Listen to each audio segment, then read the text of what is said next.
Hello and welcome. This is the fourth interview in the series where we are interviewing our WIA 2024 winners. And today we have Jun Ioneda from Brazil, who's now based in Barcelona, who was our professional design, product and packaging category winner for their project, Hotel Tango Vodka Pride Edition. Hello, Jun.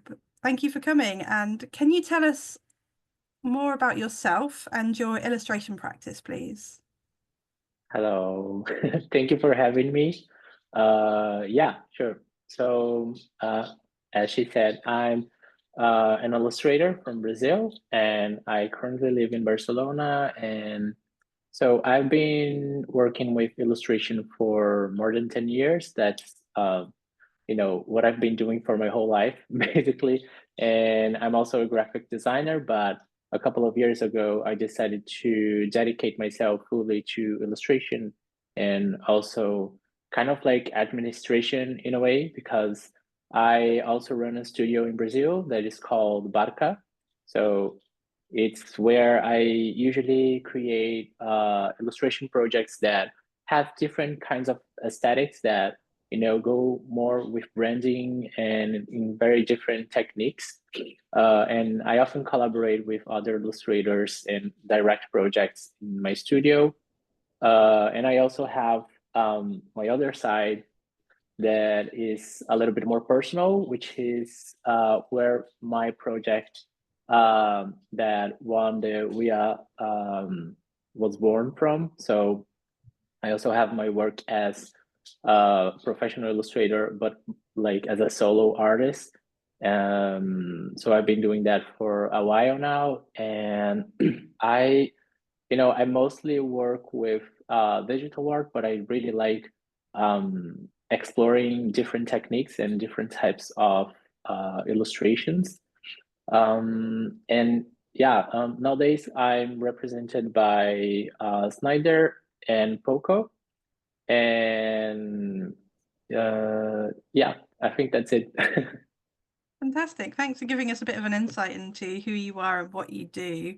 And that's great to hear that you've dedicated yourself fully to illustration and running your studio. Um, Yeah. Oh, one thing also, like uh-huh. so since I started dedicating myself more to illustration, it was a little bit kind of a natural move that I started teaching illustration too. So I've been teaching for a while in Aprender Design, which is a school in Brazil, and I've also been teaching at La Basad here in Barcelona.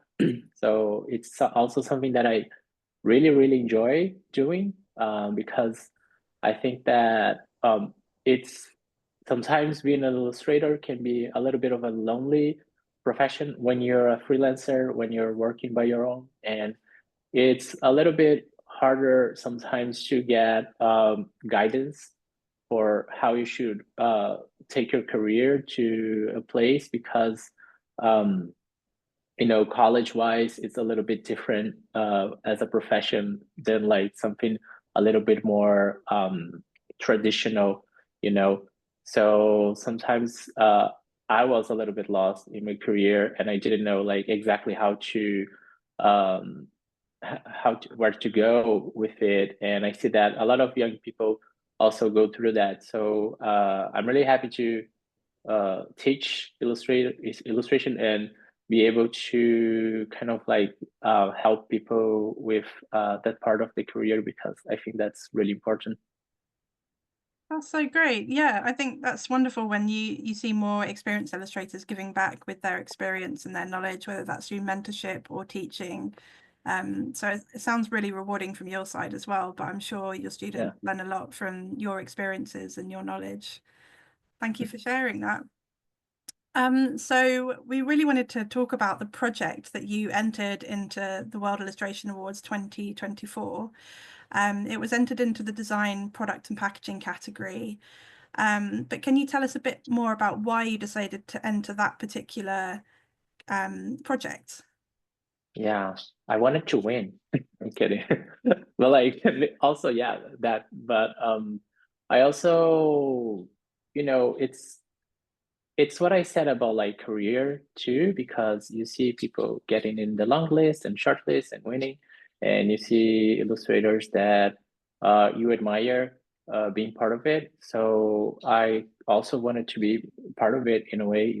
I saw how that can take your career to another place, and so I decided to put this project specifically because I think it has a blend of a lot of things that make my work important to me. So it's my aesthetic.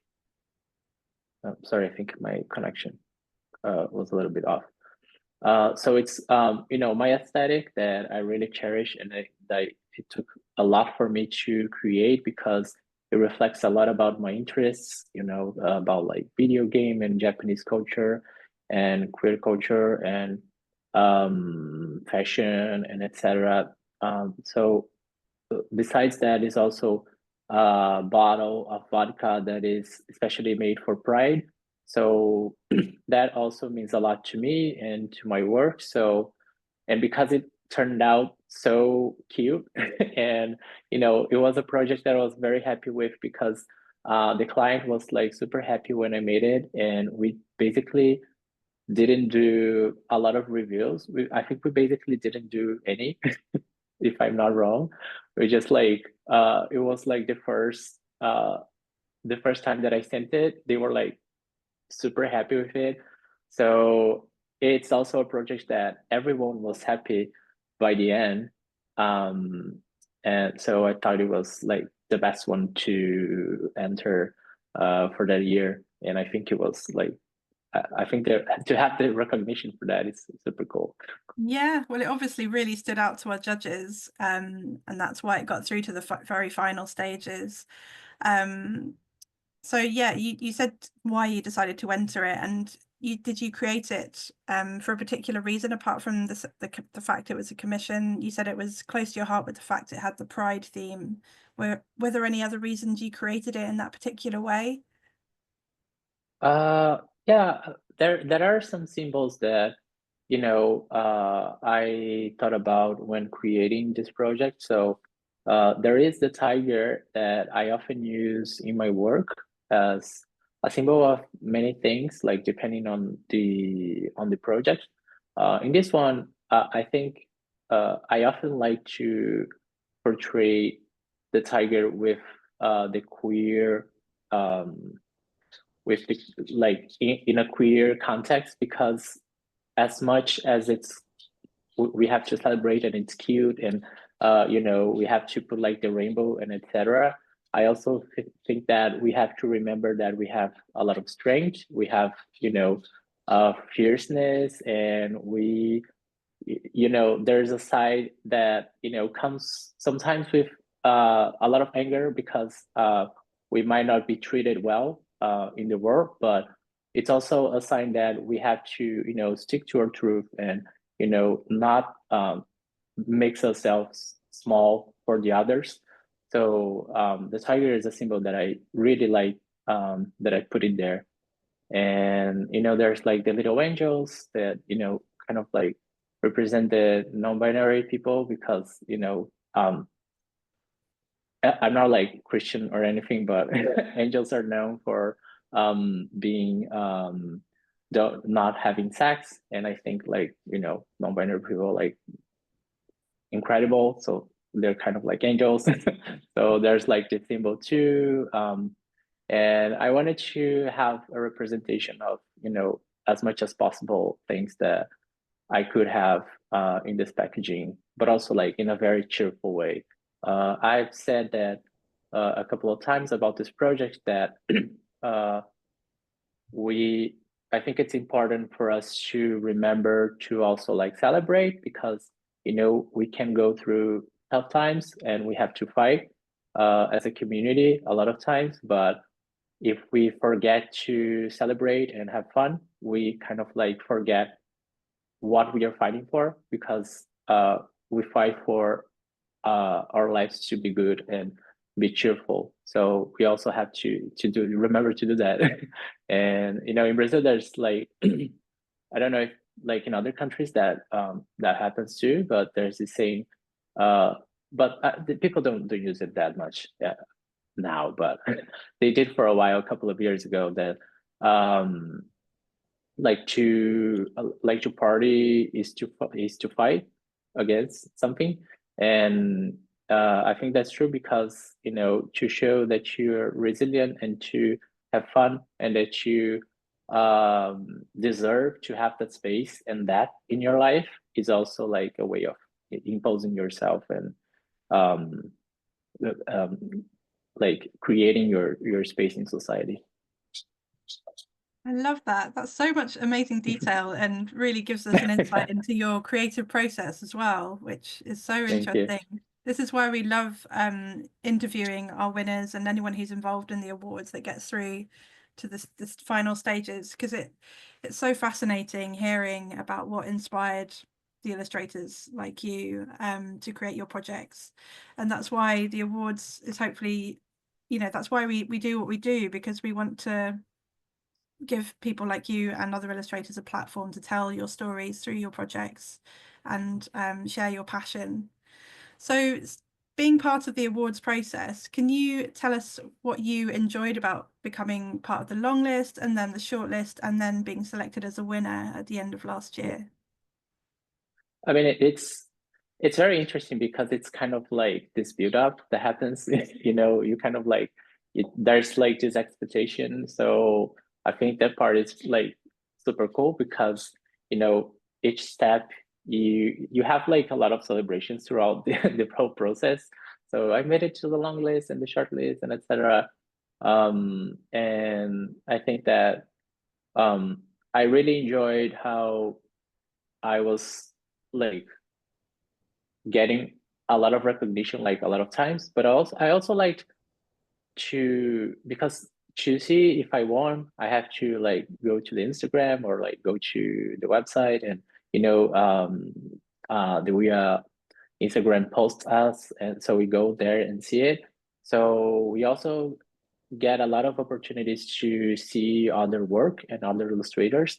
So either we like it or not, we are like looking at them, and that's super cool because you discover new artists, like you are discovered too. But it's very cool to feel like you're part of like a community of illustrators, and you see all this like very diverse work.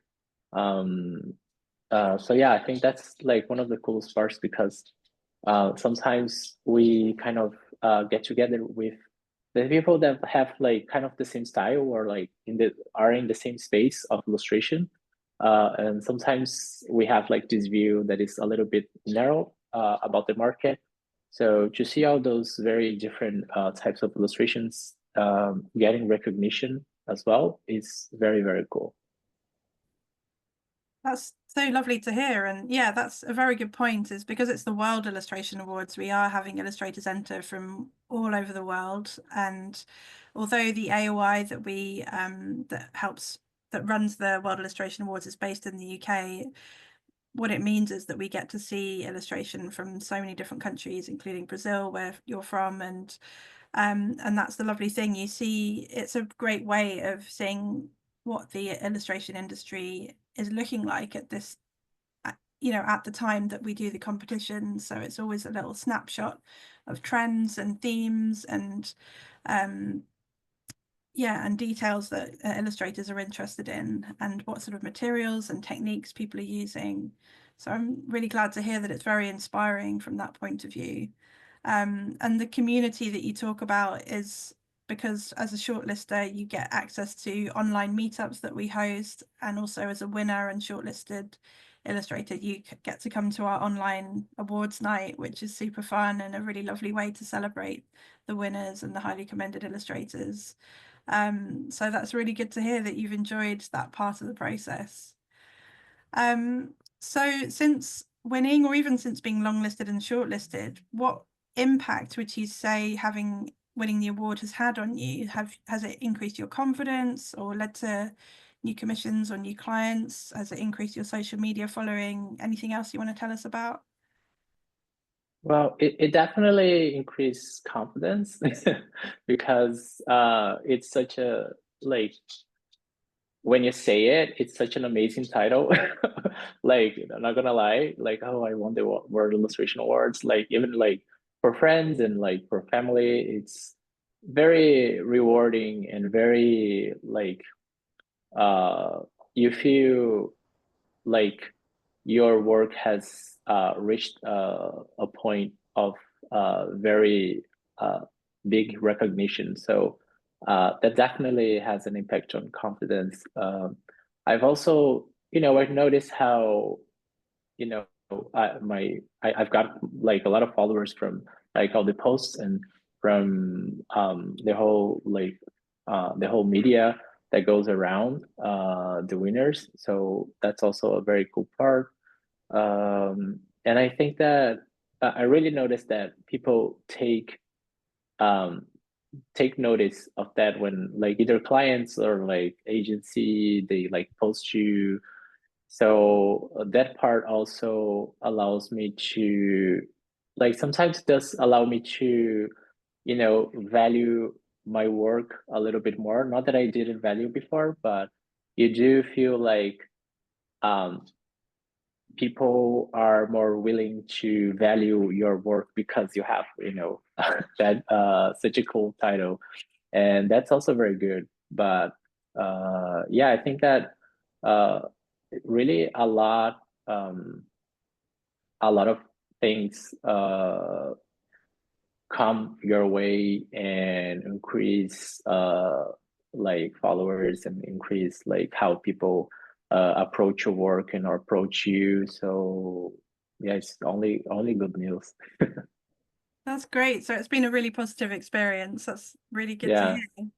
Um, yeah, it is a great sort of calling card, isn't it? It's a great way of introducing yourself to someone that you'd like to work with, and it's a great way of introducing a conversation to say, well, I've just won this award, and it's sort of draws them in more quickly, I can imagine, and helps you have a yeah, conversation more easily, which is really good to hear. yeah. Honestly, like as illustrators, sometimes clients might not understand our work completely. So that happens a lot. Also, like with the studio, sometimes people just think you're an artist and you're just like in a room creating and like making things like out of your head, and you know, not really in a way that for them might seem professional. So sometimes you kind of have to go through that part of convincing them that they can trust you, that you are like a good professional, and of course you can do that on your own, but having won such a big award kind of like helps also in that part of making the client trust you and being like, oh yeah, so he won this award, so like I think he's like a good professional. He's like someone that we can like trust a big project or something. That's really good to hear. Yeah, I can imagine that really helps as well. Definitely. It's always good to have all the various accolades and references that you can call back on. And yeah, the World Illustration Awards is, I think, the biggest illustration industry awards in the world, and so therefore it's well known, it's well respected. And so if you have an association with it, and particularly if you're a winner, it's a great way to put yourself out there and promote what you do. Yeah. So, we're at the process where we are asking people to enter the World Illustration Awards 2025. It's open for entries until the 11th of February this year. What advice would you give to anyone who's thinking of entering the World Illustration Awards? um I think that if you're thinking of entering, I think you should choose a project that has that really touches you, because we are commissioned to do a lot of stuff in our career, and for me it's always, as I said, like it's always more rewarding when it's a project that I'm very proud of, and I think it's also like represents me in a way. So sometimes we might be a little bit more willing to, I don't know, put a work that was made for a big brand because we think that's what's gonna make the difference. But I think that if you have this other project that maybe it's not for a big brand, but it really represents your view as an illustrator, I would say go for that because it's going to be like more rewarding and it might be showing in your work that this represents more for you than, you know, some other stuff. Absolutely. I think some people don't realize that they don't have to have their work commissioned to enter as well. Yeah, Your project was commissioned, but lots and lots of illustrators, including professional illustrators and students, enter uncommissioned work or personal projects that they're passionate about. And so it's a great way to show the world those projects that you really, really love and you want a bigger audience to see them. So that's great advice. Thank you. So thank yeah, you. thank you so much for joining us today. It's been lovely hearing about you and your project that you entered and the positive things that have come from winning the award. So thank you very much and we'll say goodbye. Thank you so much. Thank you. Goodbye. Bye bye. See you.